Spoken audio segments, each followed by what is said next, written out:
Okay, so I think it's safe to say that 2018 season is pretty much over and done with. And then saying that, 2019 season's around the corner. So in the meantime, here are 10 things I'd like to see in next year's contest.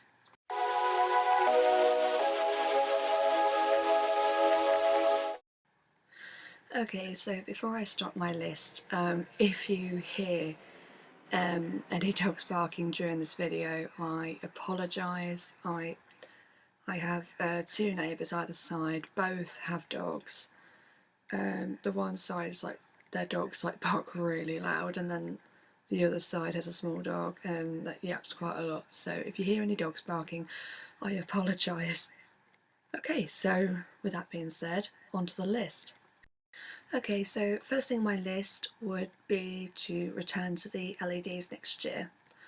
Now I know I said that when Portugal announced that they were not using the LEDs, I was kind of happy, to be honest.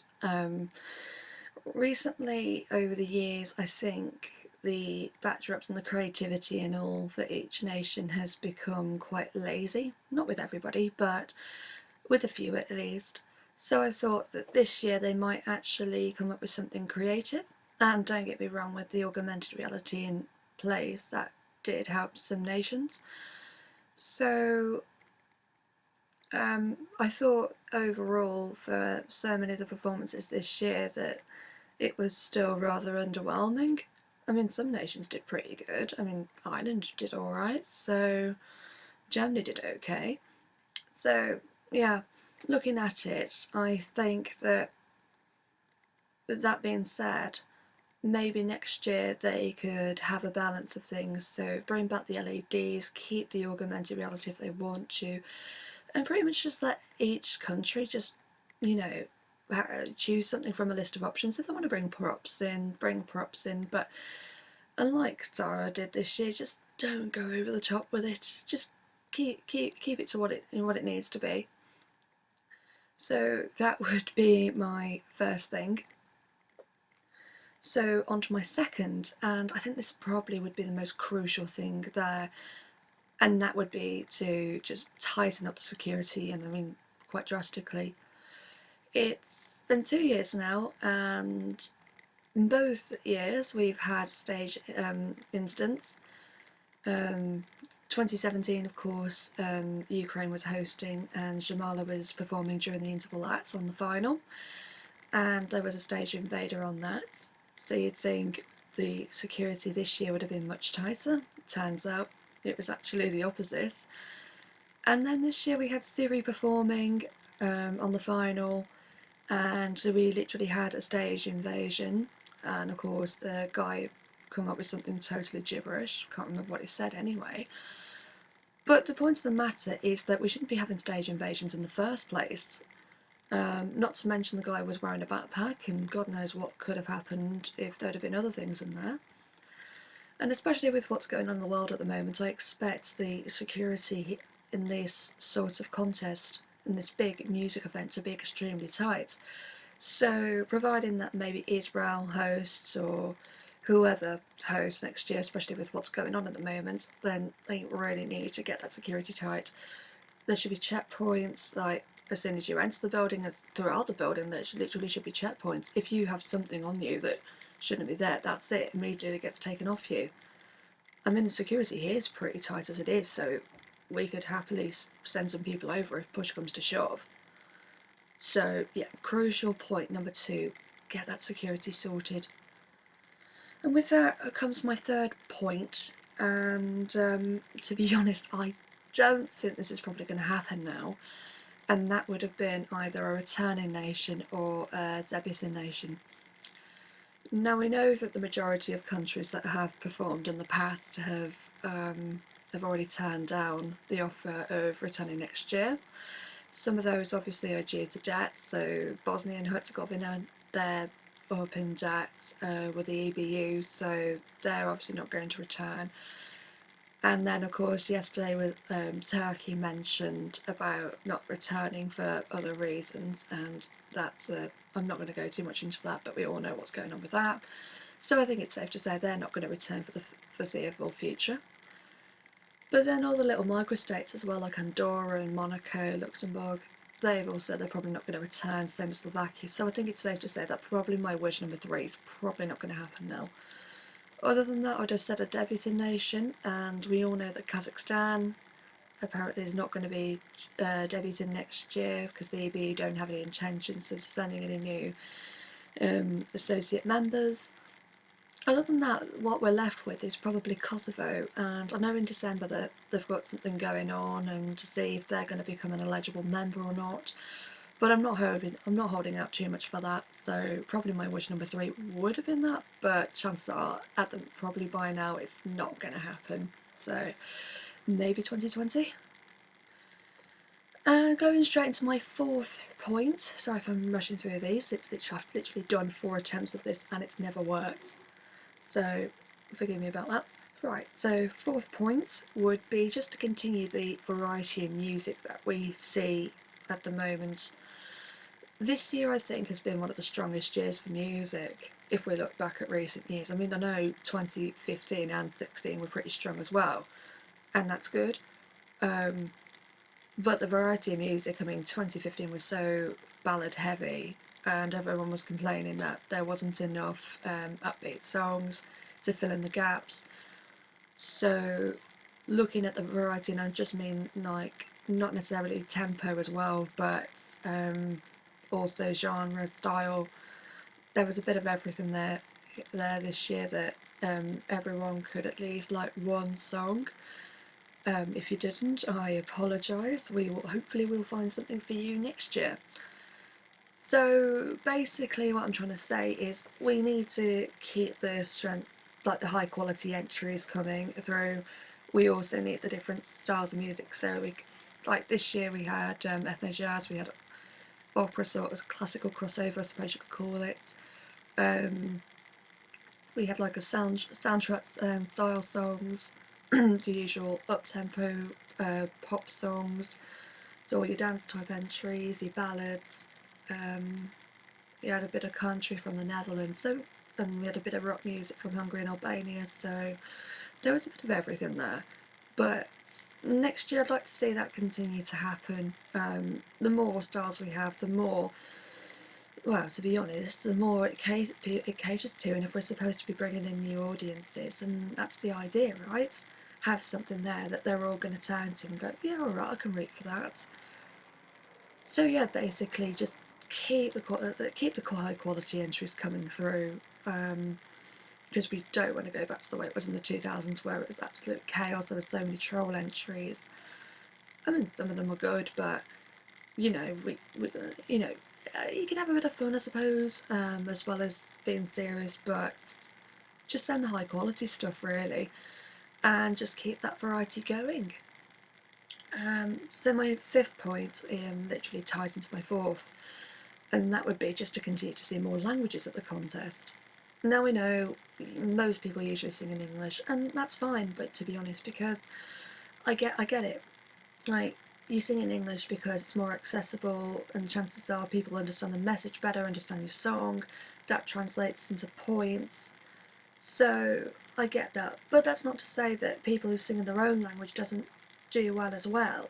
I mean, we don't see as many winners, but we still see people do fairly okay in general. And so following Salvador's win last year, I noticed that we had a lot more different languages being sung this year than we have in quite a while. And to be honest, if you want to sing in English, as I said, I'm not fussed, but it's just nice to see people come to the contest and sing in a different language. It opens up people's eyes and realise that there's more languages out there than we first thought, and at the same time it may also bring different cultures there, and again it's also entertainment, but it's also education at the same time.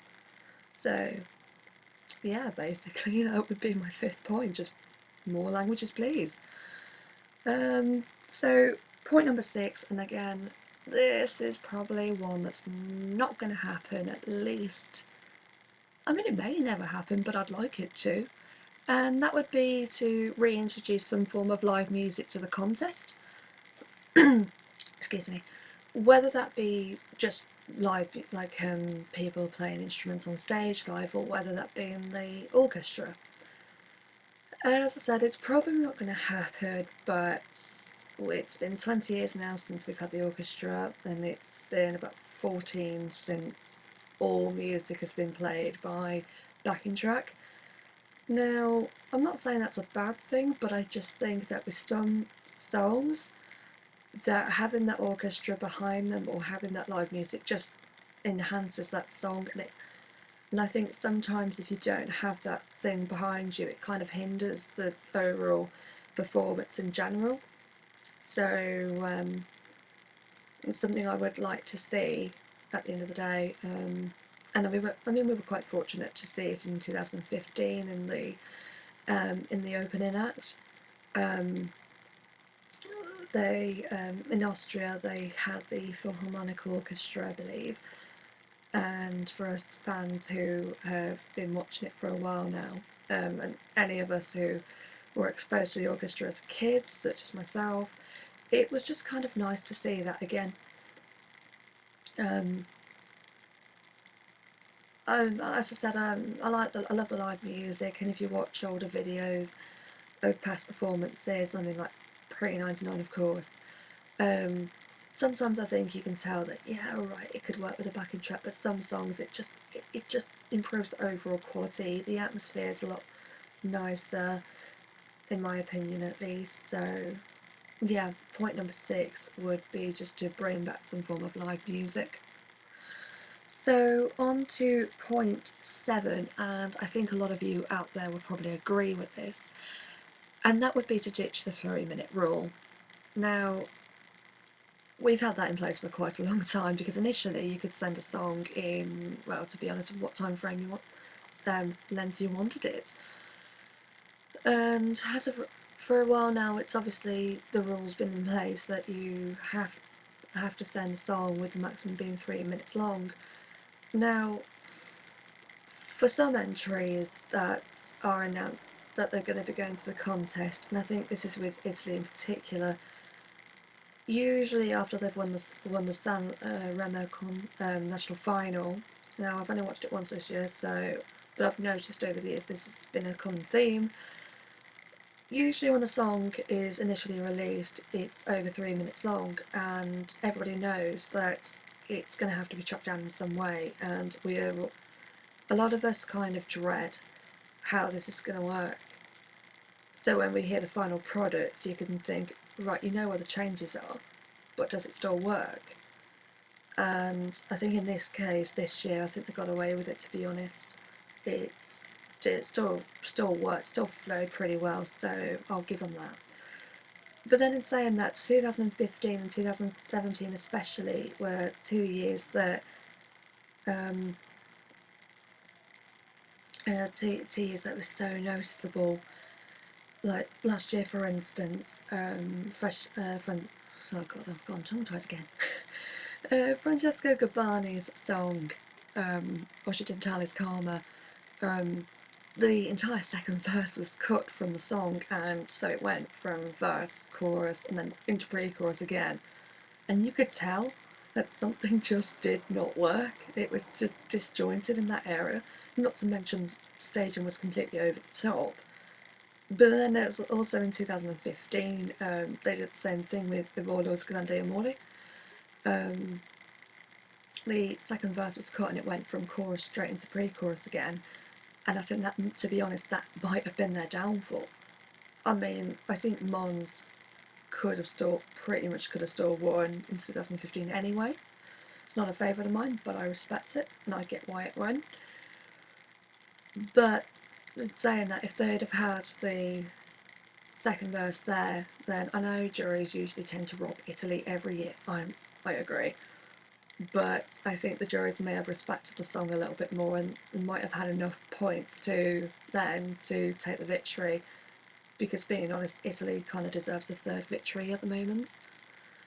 So getting back to my original points, songs like that, it just doesn't work for them. The 3 minutes just doesn't work for a lot of people, and it's very difficult to actually make a song in 3 minutes that actually works, so it start to finish. it's rare we actually do see that. And especially in the charts as well, the majority of songs that you hear are over 3 minutes long. So what would hurt in saying that we could just extend it out by about half a minute or something? Yes, I know the overall contest will take a little bit longer, but it gives people enough time to write a song that's incredibly good in 3.5 minutes. So I can't see where the issue with that would lie. If you agree or disagree, feel free to comment. But at the end of the day, I don't think it's going to hurt too much. And then with that goes on to point 8 in my list. And that would be a slight little change in the voting. Now I know, we've had lots of changes, I get that, so you can feel free to shout all your anger at me.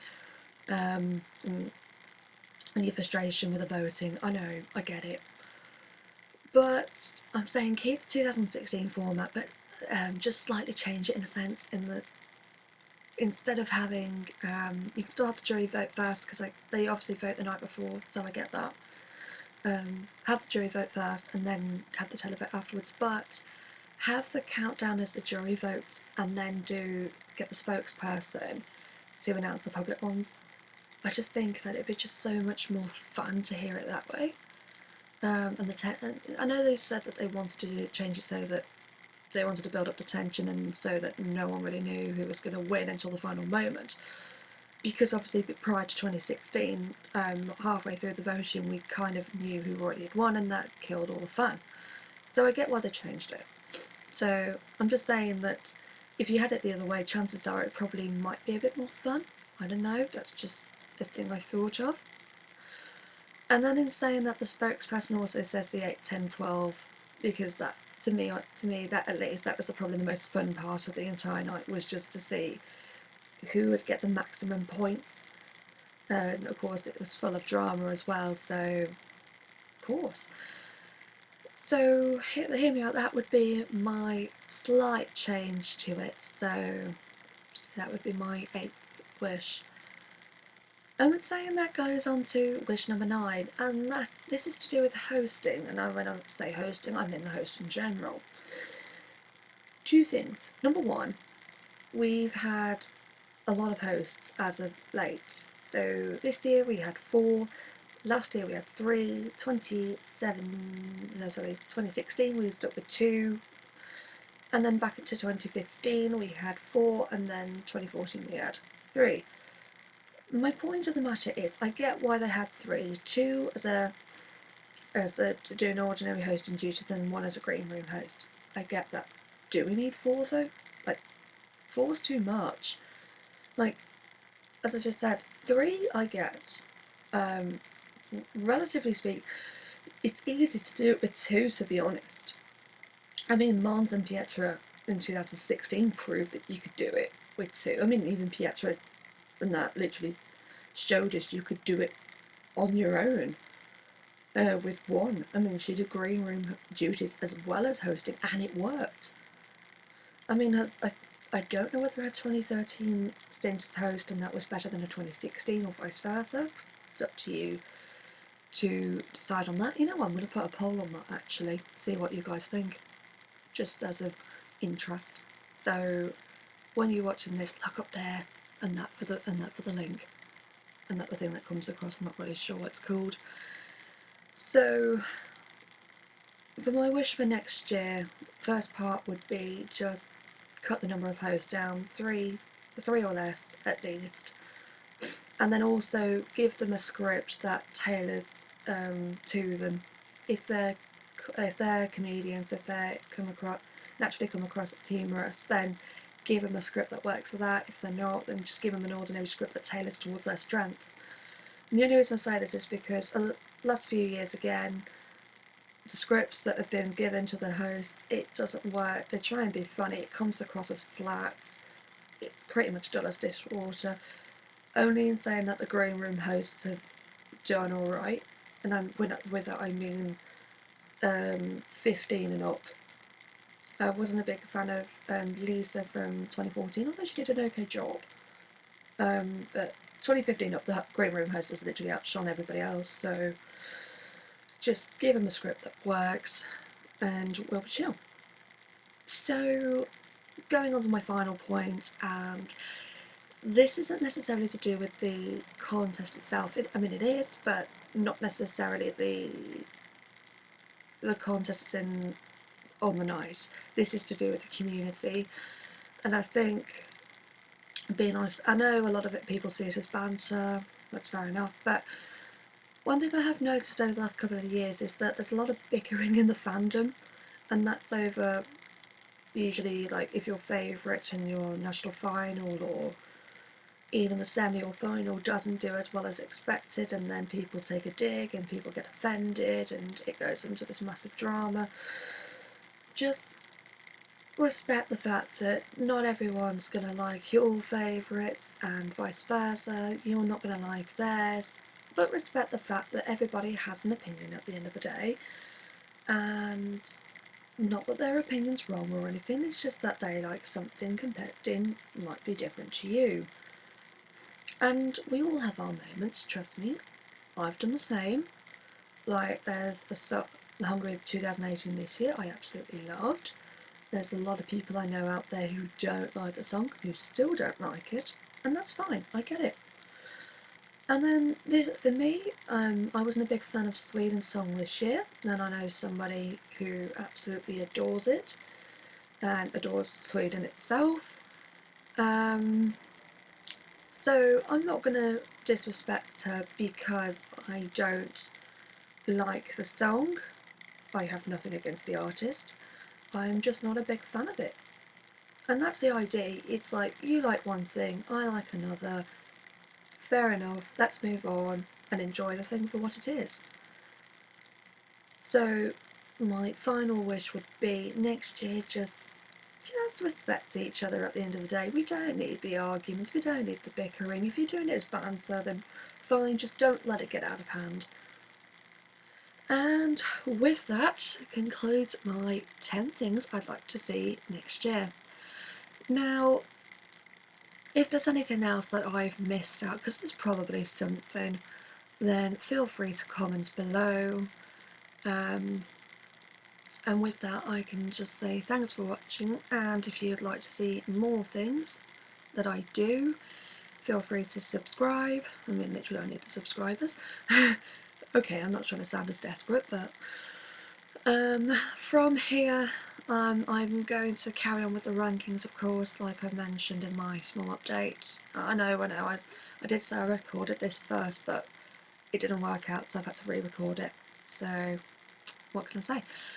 From there, I'm also going to start off the reaction series, so if there's a song that you'd like me to react to, whether that be from Eurovision or from a national final, I will happily go as far back as people wish.